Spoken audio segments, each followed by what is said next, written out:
ஏதாவது ஒரு நாள் நம்ம சுற்றுல கவனிச்சிருக்கீங்களா? சில பேரு பேசுறது கேட்க முடியாம அமைதியா இருப்பாங்க.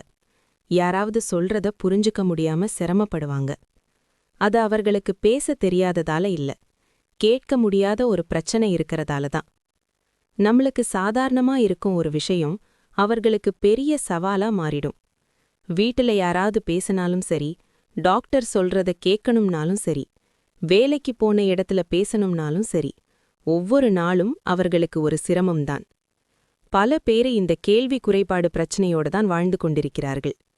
ஆனா நல்ல விஷயம் என்னன்னா, தமிழ்நாடு அரசு மாற்றுத்திறனாளிகள் வாழ்க்கை நல்லா இருக்கணும்னு பல நலத்திட்டங்களை செய்து வருகிறது. அதில் ஒரு முக்கியமான உதவி என்னன்னா, கேள்வித்திறன் குறைபாடு உள்ளவர்களுக்கு காதுக்கு பின்னால் அணியும் ஹியரிங் எய்ட் கருவிகள் அரசு மூலம் வழங்கப்படுகிறது. இந்த கருவி வெளியில் வரும் ஒலி அலைகளை அதிகரித்து அவர்களுக்கு தெளிவாக கேட்கும் உதவும். இதனால் அவர்கள் மற்றவர்களோடு எளிதாக பேசவும், புரிந்து கொள்ளவும், சமூகத்தில் கலந்து வாழவும் முடிகிறது. இந்த மாதிரி கருவிகள் சில பேருக்கு வாங்க ரொம்ப காசாகும். அதனாலதான் தமிழ்நாடு அரசு இந்த ஹியரிங் எய்டு கருவிகளை மாற்றுத்திறனாளிகளுக்கு இலவசமாக வழங்கி வருகிறது. 2024-25 நிதியாண்டில் மட்டும் 4430 மாற்றுத்திறனாளிகளுக்கு இந்த காதொலி கருவிகள் வழங்கப்பட்டுள்ளன.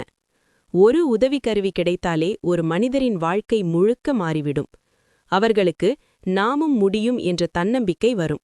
அதனால நம்ம சுற்றுல யாராவது கேள்வி குறைபாடு உள்ளவர்களா இருந்தா இந்த அரசு உதவி பற்றி அவர்களுக்கும் சொல்லுங்கள்.